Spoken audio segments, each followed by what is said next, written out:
ಈಗ ತಾವೆಲ್ಲರೂ ಕೂಡ ಸದಸ್ಯರು ತಮ್ಮ ಆಸನಕ್ಕೆ ಹೋಗಿ ಈಗ ಒಂದು 2-3 ಒಳ ಮೀಸಲಾತಿ ಬಿಲ್ ಎಲ್ಲ ಕೂಡ ಬರ್ತದೆ. ಸಕ್ರಿಯವಾಗಿ ಈಗಾಗಲೇ ನೋಡಿ ಈಗಾಗಲೇ ಸ್ಪಷ್ಟವಾಗಿ ಅರ್ಥ ಆಯ್ತು. ನೀವು ಆ ಕಡೆ ವಾಲಿದ್ದೀರಾ ಪ್ರಶ್ನೆ ನೋಡಿ, ನಾನೇ ಚರ್ಚೆ ಇದ್ದಿದ್ದು ಇದು ಒಂದು ಪ್ರಮುಖವಾದ ನೋಡಿ. ನೀವಲ್ಲಿ ಚರ್ಚೆಗೆ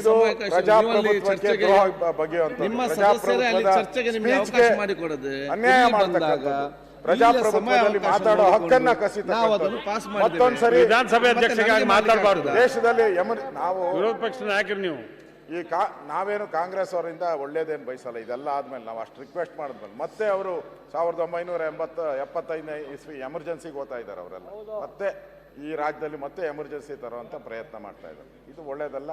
ಇದನ್ನ ನಾವು ಖಂಡಿಸ್ತೀರಿ.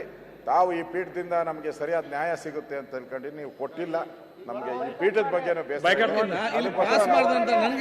ನಿಮ್ಮ ನಿರ್ಣಯದ ವಿರುದ್ಧವಾಗಿ ನಾವು ವಾಕೌಟ್ ಮಾಡ್ತಾ ಇದ್ದೀವಿ. ಅಧ್ಯಕ್ಷರೇ, ಪದೇ ಪದೇ ಬಿಜೆಪಿ ಅವ್ರಿಗೆ ಹಂಗೆ ಕೊಟ್ರೆ ಹಂಗೆ ಮಾಡ್ತಾರ. ಮಾತಾಡಿ ಕೋನರೆಡ್ಡಿ ಅವರೇ, ಏನಾಗಿದೆ ನಿಮ್ಗೆಲ್ಲರಿಗೂ? ಅಲ್ಲೇನು ಸೀಟ್ ಪ್ರಾಬ್ಲಮ್, ಎಂತ ಪ್ರಾಬ್ಲಮ್? ಲಾಸ್ಟ್ಗೆ ನಾನು ಸಿಕ್ಕಿದ್ದೆ ನಿಮ್ಗೆ ಹೇಳಲಿಕ್ಕೆ.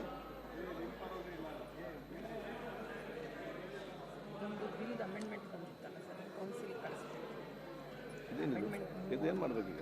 ಸರಿ ಅಲ್ತು ಇವ್ರದ್ದು ನಿರ್ಣಯ ಮಾಡಿ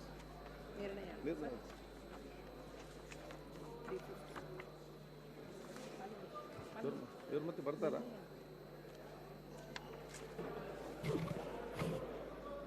ಕೇಳೋಣ ಅಧ್ಯಕ್ಷರೇ. ಚರ್ಚೆ ಮಾಡಕ್ಕೆ ಆದ್ಮೇಲೆ ಕೊಡಬೇಕು. ನಿಮ್ಮ ಮೊನ್ನೆಯಿಂದ ನಮ್ಗೆ ಕೊಡ್ತಾನೆ ಇಲ್ಲ, ಯಾವುದು ಬರ್ತಾ ಇಲ್ಲ ನಮಗೆ. ಬರೀ ಉತ್ತರ ಕರ್ನಾಟಕ ಮಾತ್ರ ಮಾತಾಡಿದ್ರೆ ನಮ್ಮ ಮಲೆನಾಡವ್ರು ಎಲ್ಲಿ ಹೋಗ್ಬೇಕು ಅನ್ನೋದು ಹೇಳ್ಬೇಕು. ನಾವು ಸ್ವಲ್ಪ ದಯವಿಟ್ಟು ಇದಾದ್ಮೇಲೆ ನಮಗೆ ಕೊಡಬೇಕು. ಸ್ವಲ್ಪ ಉತ್ತರ ಕೊಡಿ.